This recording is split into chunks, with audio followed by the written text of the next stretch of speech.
নুসরাত হত্যা মামলায় 2 আসামির মৃত্যুদণ্ড বহাল, 4 জনের যাবজ্জীবন। নিম্ন আদালতের বিচারককে সরানোর নির্দেশ হাইকোর্টের। তিনি যে ধরনের বিচারিক মন অ্যাপ্লাই করতে হয় এই মামলার দণ্ড দেওয়ার ক্ষেত্রে, সেক্ষেত্রে তিনি সেটি করতে ব্যর্থ হয়েছেন বলে আদালত পর্যবেক্ষণে বলেছেন। আমরা এর বিরুদ্ধে আপিল করব। আমরা এক্সপেক্ট করি মাননীয় আপিল বিভাগে গিয়ে এই রহস্যের উন্মোচন হবে। রাজনৈতিক টানাপোড়েনের প্রভাব বাণিজ্যে পড়বে না বললেন ভারতীয় হাই কমিশনার। সব স্থলবন্দর সচল করতে একমত ঢাকা ও দিল্লি।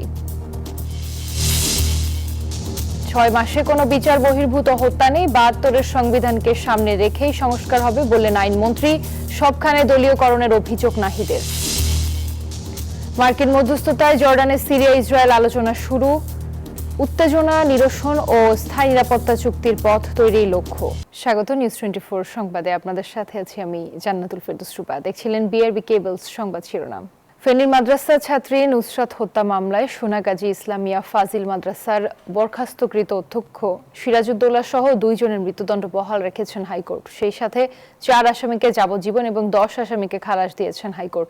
দুপুরে বিচারপতি ভীষ্মদেব চক্রবর্তী ও বিচারপতি KM রাশেদুজ্জামান রাজার হাইকোর্ট বেঞ্চ এই রায় ঘোষণা করেন। এদিন সঠিক রায় দিতে না পারায় নিম্ন আদালতের বিচারককে বিচারিক কার্যক্রম থেকে সরানোর নির্দেশও দেন হাইকোর্ট। এর আগে এই হত্যা মামলায় আসামিদের ডেথ রেফারেন্স আপিল ও জেল আপিলের উপর শুনানি শুরু হয়।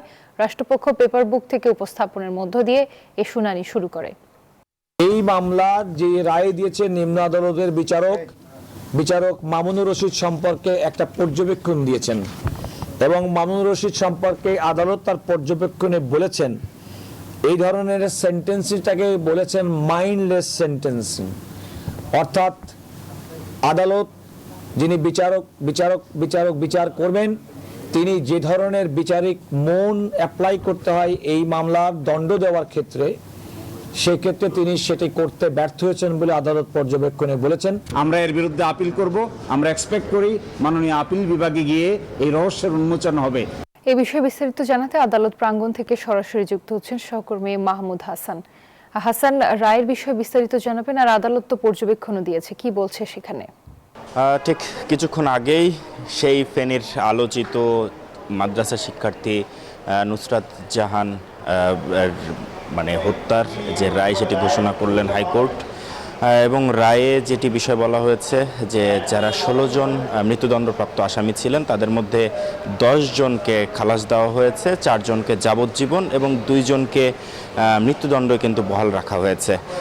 এবং অবজারভেশনে আদালত বলেছেন যে যে বিচারিক আদালত এই রায় ঘোষণা করেছিলেন এবং যে বিচারপতি এই রায় ঘোষণা করেছিলেন সেই বিচারপতির তিনি আসামিদের সম্পৃক্ততার বিষয়টি সঠিকভাবে যাচাই করতে পারেননি, বিধায় তার বিচারিক ক্ষমতা কিন্তু কেড়ে নেওয়ার নির্দেশ দেওয়া হয়েছে এবং আইন মন্ত্রণালয়ে সংযুক্ত করারও কিন্তু নির্দেশনা দেওয়া হয়েছে। এই বিষয়ে পুরো প্রক্রিয়া আমরা শুনেছি, আদালতের অবজারভেশন দেখেছি যে 2019 সালের 6 এপ্রিল শিক্ষার্থী নুসরাতকে যে আগুন দিয়ে পুড়িয়ে দেওয়া হয়েছিল ছাদের ওপরে, সেই মাদ্রাসা শিক্ষার্থী এবং সে মাদ্রাসারই ছাদের ওপরে তাকে আগুন দেওয়া হয়েছিল শরীরে এবং সেই দগ্ধ অবস্থায় তাকে ঢাকা মেডিকেলের বার্ন ইনস্টিটিউটে ভর্তি করানো হয় এবং সেই চিকিৎসাধীন অবস্থায় 3 দিন পরে 10 এপ্রিল সেই নুসরাত কিন্তু মারা যায় এবং তারপরে সেখানকার ফেনীর যে নারী ও শিশু নির্যাতন দমন আইন ট্রাইব্যুনাল, সেই ট্রাইব্যুনাল কিন্তু 16 জনকে ফাঁসিয়ে দিয়েছিলেন এবং সেই রায়ের পর দীর্ঘ প্রায় একটা বিশাল সময় পার হয়ে গেছে এবং এই মামলাগুলো আসলে বিচারিক প্রক্রিয়া অনেকটা ধীরগতি হয়ে গিয়েছিল, যার জন্য এই খুব সাম্প্রতিক সময়ে কিছু আলোচিত ঘটনা ঘটেছে নারী ও শিশু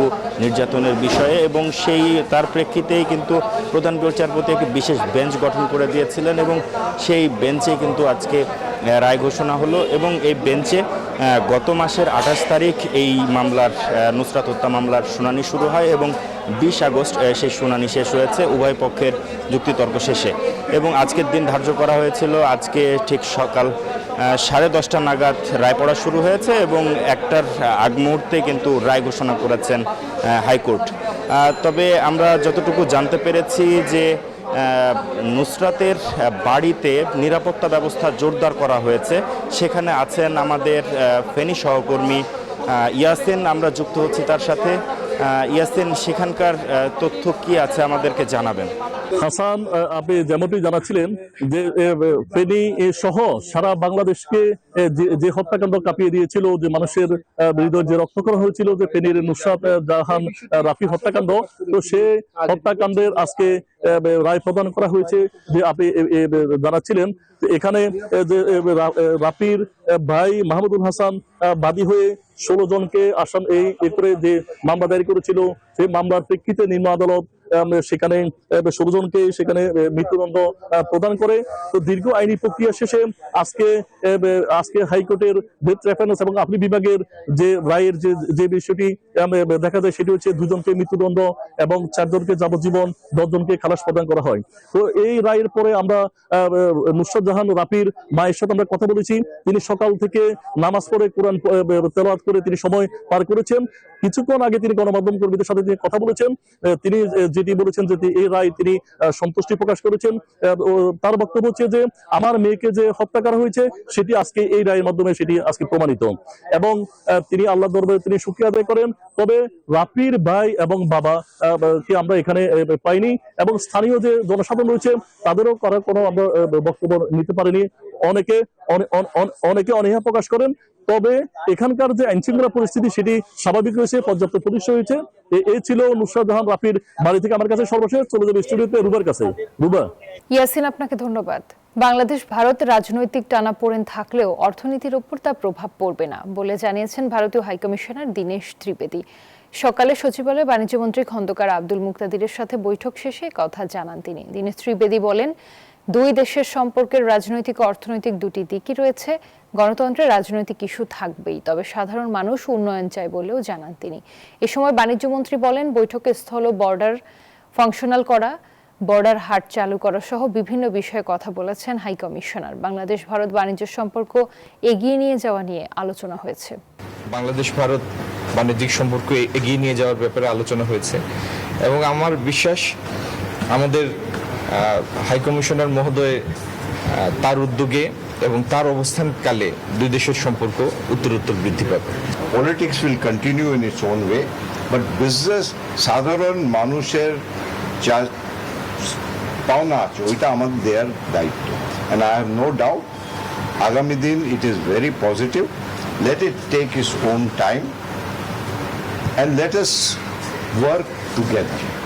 বাংলাদেশে নবায়নযোগ্য জ্বালানি বর্জ্য ব্যবস্থাপনা পানি সরবরাহ প্রকল্পে বিনিয়োগে আগ্রহী যুক্তরাষ্ট্র সরকার, জানিয়েছেন এলজিআরডি প্রতিমন্ত্রী মীর শাহে আলম। সকালে সচিবালয়ে মার্কিন রাষ্ট্রদূতের সাথে বৈঠক শেষে একথা জানান তিনি। আমরা বাংলাদেশ সরকার এবং মার্কিন সরকার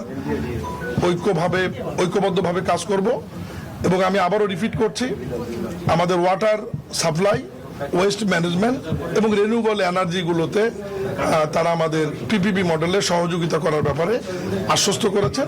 বিএনপির নাম ভাঙিয়ে অপকর্মকারীদের বিরুদ্ধে কঠোর ব্যবস্থা নেওয়ার হুঁশিয়ারি দিয়েছেন দলটির ভারপ্রাপ্ত মহাসচিব রুহুল কবির রিজভী। বলেন, ত্যাগী ও যোগ্যদের মূল্যায়ন করবে বিএনপি। দুপুরে জিয়া উদ্যানে শ্রদ্ধা নিবেদন শেষে একথা বলেন তিনি। বলেন, সব ষড়যন্ত্র মোকাবেলা করেই জনপ্রিয়তা পেয়েছেন প্রধানমন্ত্রী তারেক রহমান। ভারপ্রাপ্ত মহাসচিবের দায়িত্ব পাওয়ার পর জিয়া উদ্যানে শ্রদ্ধা জানাতে আসেন রুহুল কবির রিজভী। আর এ উপলক্ষেই শহীদ রাষ্ট্রপতি জিয়াউর রহমান এবং সাবেক প্রধানমন্ত্রী খালেদা জিয়ার সমাধিতে নেতাকর্মীদের উপচে পড়া ভিড়, স্লোগানে মুখরিত চারপাশ। নেতারা বলেন, রিজভীর মতো একজন ত্যাগী নেতাকে দলের ভারপ্রাপ্ত মহাসচিব করায় তৃণমূল উজ্জীবিত হবে। এই রিজভী আহমেদকে এই পদায়ন করা ভারপ্রাপ্ত মহাসচিবে এটি তৃণমূলের নেতাকর্মীদের অবশ্যই উৎসাহিত করবে। দলের কান্তিলগ্নে খুব পেয়েছি এরকম একজন মানুষ, জনাব রুহুল কবির রিজভীকে দায়িত্ব দেওয়া হয়েছে। আমরা মাঠ পর্যায়ের নেতাকর্মীরা খুশি। শ্রদ্ধা নিবেদন ও দোয়া মোনাজাত শেষে গণমাধ্যমের সাথে কথা বলেন বিএনপির ভারপ্রাপ্ত মহাসচিব। বলেন, সারা দেশে দলের নাম ভাঙিয়ে অপকর্মকারীদের বিরুদ্ধে ব্যবস্থা নেওয়া হচ্ছে। যারা দলের নাম ভাঙিয়ে নানা ধরনের অপকর্মে যুক্ত ছিলেন তাদের বিরুদ্ধে শক্ত পদক্ষেপ নিয়েছে। সুতরাং কেউ অনৈতিক কাজ করবেন না, গঠনমূলক কাজে থাকবেন। দলকে শক্তিশালী করতে হবে। এবার স্থানীয় সরকার নির্বাচনে কোনো প্রতীক না থাকায় বিশৃঙ্খলা ছাড়াই মনোনীত প্রার্থীরা জয়ী হবে বলে আশা প্রকাশ করেন তিনি। ইউপি নির্বাচনে যিনি যোগ্য প্রার্থী তাকে সমর্থন দেবেন, কারণ দলীয় প্রতীকে এখন তার নির্বাচন হবে না। তারা সমর্থন দেবেন দলের নেতাকর্মী এবং আমাদের যারা সমর্থক আছেন তাকেই তারা সমর্থন করবেন। একজন দলীয় সমর্থিত ব্যক্তি অবশ্যই নির্বাচিত হবে বলেন। ত্যাগী ও যোগ্যদেরই মূল্যায়ন করবে বিএনপি। নাইম আলচিকো, নিউজ 24, ঢাকা। সংবিধান সংস্কারের বিষয়ে ৭২-এর সংবিধানকে সামনে রেখে এগিয়ে যেতে হবে জানিয়েছেন আইনমন্ত্রী মোহাম্মদ আসাদুজ্জামান। সকালে সিরডাপ মিলনায়তনে সিজিএস সংলাপে তিনি বলেন, গত ৬ মাসে বিচার বহির্ভূত হত্যার ঘটনা নেই। মানবাধিকার কমিশন, আইন ও গুম প্রতিকার প্রতিরোধ আইন বিগত সময় এলোমেলো ছিল উল্লেখ করে আইনমন্ত্রী বলেন, এই আইনগুলো সংশোধনের উদ্যোগ নেওয়া হয়েছে। আমরা এই সংসদের প্রথম অধিবেশনে প্রস্তাব করেছিলাম সংবিধান সংস্কারের জন্য একটি কমিটি করব এবং এটা পাবলিক কনসালটেশনে যাব। এখানে আমাদের যে কোনো সংবিধান সংস্কারকে বা সংবিধান সংশোধনকে একটা টেস্টের মধ্য দিয়ে যেতে হবে। সেই টেস্টটা হলো বেসিক স্ট্রাকচার থিওরি কনস্টিটিউশনের, যেটা ইন্ডিয়ান সুপ্রিম কোর্ট কেশবানন্দ ভারতীর মামলায় 1972-তে ডিসাইড করে দিয়ে গেছেন। বেসিক স্ট্রাকচার থিওরি সেটা আমাদের দেশের সংবিধানে সাংবিধানিক মামলার রায়গুলোতে, বিশেষ করে ৮ম সংশোধনের রায়গুলোতে অ্যাডাপ্ট করে গেছেন। ফলে আমরা যে কোনো অ্যামেন্ডমেন্ট করতে যাই না কেন, সেই অ্যামেন্ডমেন্টের জায়গায় আমাদের মাথায় ওইটাও রাখতে হবে। রাষ্ট্রীয় প্রতিষ্ঠানকে দলীয় ক্লাবে পরিণত করেছে বিএনপি, মন্তব্য করেছেন বিরোধী দলীয় চিফ হুইপ নাহিদ ইসলাম। দুপুরে রাজধানীর বাংলা মোটরের সংবাদ সম্মেলনে এই কথা বলেন তিনি। নাহিদ ইসলাম বলেন, সরকারের ১৮০ দিনে অব্যবস্থাপনার চিত্র ফুটে উঠেছে। শিক্ষাঙ্গনে অস্থিরতা এবং বিরোধী দলের শিক্ষার্থীদের উপর ছাত্র দলের দমন পীড়ন ঘটেছে। পররাষ্ট্রনীতিতেও বিএনপি সরকারের আত্মবিশ্বাসের অভাব রয়েছে। ১১ দলীয় ঐক্যের বিভাগীয় লং মার্চ থেকে সরকারকে কঠোর বার্তা দেওয়া হবে বলেও জানান তিনি। কখনো দেখি প্রবল আত্মবিশ্বাসী, কখনো কিংকর্তব্য বিমূঢ়। অনেকগুলা তাদের প্রতিশ্রুতির সাথে তারা নিজেরাই বরখেলাপ করেছে। তারা বলেছিল সাশ্রয়ী বিদ্যুৎ দিবে, 2 বছর মূল্য বৃদ্ধি করবে না, 3 মাসের মধ্যে তারা বিদ্যুৎ বৃদ্ধি করেছে। মেগা প্রকল্প তারা বলছিল মেগা প্রকল্প নিবে না, তারা শিক্ষা স্বাস্থ্য এগুলোতে ইনভেস্ট করবে, অবকাঠামোতে তারা ইনভেস্ট করবে না, কিন্তু আমরা দেখছি তার বেশ বড় কয়েকটি মেগা প্রকল্প তারা নিয়েছে। শিল্পে গ্যাস সংকটের প্রভাব এবার পড়ছে ব্যাংকিং খাতেও। নিয়মিত গ্যাস না পাওয়ায় অনেক কারখানায় উৎপাদন 40% পর্যন্ত কমেছে, কোথাও বন্ধ রয়েছে কাজ। এতে আয় কমে ঋণের কিস্তি পরিশোধ করতে পারছেন না উদ্যোক্তারা। মাত্র 1% ডাউন পেমেন্ট ঋণ পুনঃতফসিলের সুযোগ থাকলেও নগদ অর্থের অভাবে অনেকে সেটিও নিতে পারছেন না। ফলে ব্যাংক খাতে খেলাপি ঋণ আরও বাড়ার আশঙ্কা তৈরি হয়েছে। আবি আব্দুল্লাহর রিপোর্টে বিস্তারিত। গেল কয়েক মাস ধরে চলা জ্বালানি খরায় সবচেয়ে বেশি ক্ষতিগ্রস্ত রপ্তানিমুখী পোশাক, সিরামিক ও ইস্পাত শিল্প। পর্যাপ্ত গ্যাস না মেলায় কারখানাগুলোর উৎপাদন ক্ষমতা কমে ঠেকেছে অর্ধেকে। জ্বালানি সংকটে সময় মতো অর্ডার দিতে পারছে না অনেক কারখানা। উৎপাদন বন্ধ রেখে কর্মীদের ছুটিতে রাখছে কিছু প্রতিষ্ঠান। তথ্য বলছে এতে ক্ষতি হচ্ছে প্রতিদিন প্রায় ২০০০ কোটি টাকা। আয় কমলেও মজুরি, সার্ভিস চার্জ ও ঋণের সুদ দিতে হচ্ছে। ফলে ঋণ পরিশোধে সক্ষমতা কমে বাড়ছে খেলাপি ঋণের ঝুঁকি। হঠাৎ করে এনার্জি ক্রাইসিস হওয়া, এলএনজি অ্যাভেলেবিলিটি স্কেয়ার্স হয়ে যাওয়া, this will put further pressure to the economy. আরও লোক কর্মসংস্থান হারাবেন, আরও লোক বিজনেসম্যানরা কিন্তু আরও ব্যাংকে ডিফল্টেড হয়ে যাবে। সবচেয়ে বড় সমস্যা এই মুহূর্তে হলো জ্বালানি। তো জ্বালানির নিশ্চয়তা যদি আমরা না পাই এবং জ্বালানি যখন আমরা পাবো না, তখন কিন্তু আমাদের ইন্ডাস্ট্রি চলবে না। আমাকে যদি আপনি টাকা দেন, নীতি সহায়তা দেন, কিন্তু জ্বালানি না দেন, তাহলে কিন্তু আমার কোনো কাজই হবে না। গত মার্চ পর্যন্ত ব্যাংকিং খাতে খেলাপি ঋণের পরিমাণ দাঁড়িয়েছে প্রায় ৬ লাখ কোটি টাকা। পাহাড় সম ঋণ কমাতে 1% ডাউন পেমেন্টে পুনঃতফসিলের পথ খুলে দেয় বাংলাদেশ ব্যাংক। তবে আয় না থাকায় এই সুযোগও হাতছাড়া হচ্ছে উদ্যোক্তাদের। এতে খেলাপি ঋণ ৬ লাখ কোটি টাকা ছড়ানোর আশঙ্কা দেখছেন ব্যাংকাররা। তো এই যে কন্টিনিউয়াস যে টানা পোড়ানোর মধ্যে চলতেছে, তো এইভাবে ডেফিনেটলি কোনো একজন ব্যবসায়ী ইনভেস্ট করবে না। তো অনেকে দেখুন ডাউন পেমেন্টটা যে করেছে 1%, সেটা কিন্তু 1% দিয়েছে, বাকি 1% এখন দিতে পারছে না। তো সাহেব ওগুলো আবার এনপিএলে যোগ হয়ে যাবে।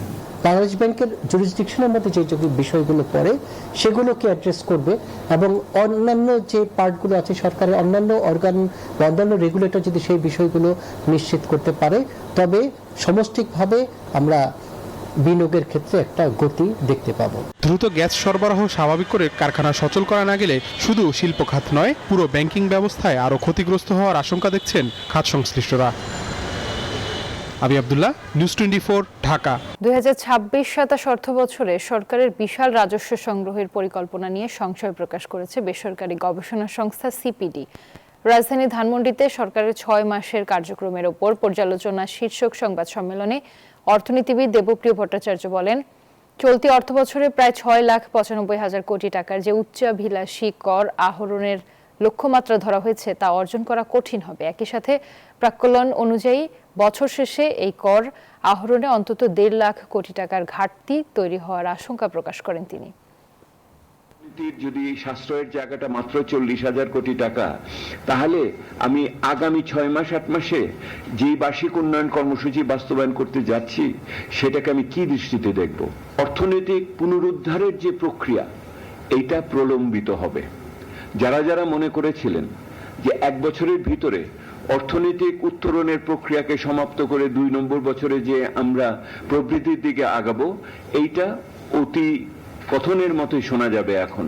যাত্রাবাড়ী থেকে পুলিশের লুট হওয়া অস্ত্র সহ 4টি আগ্নেয়াস্ত্র 6 জনকে গ্রেফতার করেছে পুলিশ। দুপুরে মিন্টো রোড ডিএমপির মিডিয়া সেন্টারে সংবাদ সম্মেলনে এই তথ্য জানানো হয়। ওয়ারি এলাকার শীর্ষ সন্ত্রাসী সজল ওরফে অটো সজলের ভাই সজীব সহ 5 জনকে চট্টগ্রাম থেকে ঢাকায় আসার পথে গ্রেফতার করা হয়। পরে তাদের তথ্যে গ্যান্ডারিয়া একটি বাসায় অভিযান চালিয়ে 4টি অস্ত্র ও মাদক উদ্ধার করে পুলিশ। মূলত গেল 2রা মার্চ মাদকদ্রব্য নিয়ন্ত্রণ অধিদপ্তরের এক পরিদর্শককে গুলি করার ঘটনার তদন্তে 3টি অভিযানে এ পর্যন্ত 9টি অস্ত্র উদ্ধার করেছে পুলিশ, যার 4টি 2024 সালের জুলাই গণঅভ্যুত্থানের সময় পুলিশের কাছ থেকে লুট হওয়া অস্ত্র।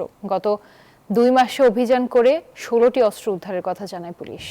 4টি বিদেশি পিস্তল, 3টি ম্যাগাজিন, 12 রাউন্ড তাজা গুলি উদ্ধার করা হয়। এছাড়াও আসামিদের অপরাধমূলক কাজে ব্যবহৃত একটি সাদা রঙের প্রাইভেট কার জব্দ করা হয় এবং আসামিদের ব্যবহৃত 6টি স্মার্টফোন জব্দ করা হয়। এই 4টি অস্ত্রের মধ্যে একটি অস্ত্র পুলিশের ব্যবহৃত অস্ত্র। চলতি বছরের অক্টোবরে কক্সবাজার আন্তর্জাতিক বিমানবন্দর উদ্বোধন করা হবে জানিয়েছেন বেসামরিক বিমান পরিবহন ও পর্যটন মন্ত্রী রশিদুজ্জামান মিল্লাত। প্রধানমন্ত্রী তারেক রহমানের উদ্বোধন করবেন বলে জানান তিনি। সোমবার সচিবালয়ে এটিজেএফবি সদস্যদের সঙ্গে সৌজন্য সাক্ষাতে তিনি এসব কথা বলেন। মন্ত্রী বলেন, কক্সবাজার বিমানবন্দরকে আন্তর্জাতিক বিমানবন্দরে রূপান্তরের কাজ এগিয়ে চলছে। আন্তর্জাতিক এয়ারলাইন্সগুলোর সঙ্গে যোগাযোগ ও সমন্বয়ের মাধ্যমে কক্সবাজার থেকে সরাসরি আন্তর্জাতিক ফ্লাইট চালুর উদ্যোগ নেওয়া হয়েছে। এ বিষয়ে প্রয়োজনীয় চুক্তি ও সমঝোতা স্মারক স্বাক্ষরের প্রক্রিয়া চলছে বলেও জানান তিনি। তাত্ত্বিক স্থাপনাও আছে, আবার আমাদের পর্যটকরা যাচ্ছে দেখার জন্য। 2 মন্ত্রণালয় অঙ্গাঙ্গিভাবে জড়িত, মকা এবং মকেট, আমরা যদি শর্ট ভার্সনে বলি, এই দুটো এমইউ করে আমরা এই কাজগুলি শুরু করতে চাই।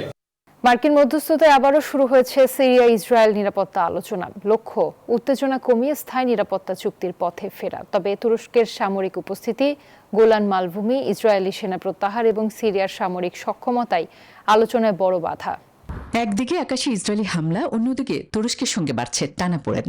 আশঙ্কা নতুন করে যুদ্ধের ময়দান হতে পারে সিরিয়া। এমন উত্তপ্ত পরিস্থিতির মধ্যেই হঠাৎ কূটনীতির টেবিলে দামেস্ক ও তেল আবিব। জর্ডানে মার্কিন মধ্যস্থতার মুখোমুখি সিরিয়া ইসরায়েল। বৈঠকে অংশ নেন সিরিয়ার পররাষ্ট্রমন্ত্রী আসাদ আল শাইবানি এবং ইসরায়েলি গোয়েন্দা সংস্থা মোসাদের প্রধান রোমান গুফম্যান সহ উচ্চ পর্যায়ের প্রতিনিধিরা। সাম্প্রতিক উত্তেজনা কমানো এবং স্থায়ী নিরাপত্তা চুক্তির পথে ফেরাই এই সংলাপের লক্ষ্য। তবে আলোচনার টেবিলে স্পষ্ট হয়েছে 2 পক্ষের মতপার্থক্য। ইসরায়েলি হামলা বন্ধ, দখল করা অবস্থান থেকে সেনা প্রত্যাহার এবং 1974 সালের বিচ্ছিন্নকরণ চুক্তি পুনর্বহাল চায় সিরিয়া। একই সঙ্গে গোলান মালভূমির উপর নিজেদের সার্বভৌমত্বের দাবিও পুনর্ব্যক্ত করেছে দামেস্ক। ফলে তাৎক্ষণিক উত্তেজনা কমাতে আলোচনা শুরু হলেও দীর্ঘমেয়াদী নিরাপত্তা চুক্তির পথে রয়েছে বড় চ্যালেঞ্জ। বিশেষ করে সিরিয়াকে ঘিরে ইসরায়েল ও তুরস্কের প্রতিদ্বন্দ্বিতা নতুন করে সংঘাতের ঝুঁকি তৈরি করছে। আসমাতুল্লি, নিউজ 24। আর এই ছিল নিউজ 24 সংবাদে। এতক্ষণ সাথে থাকার জন্য ধন্যবাদ।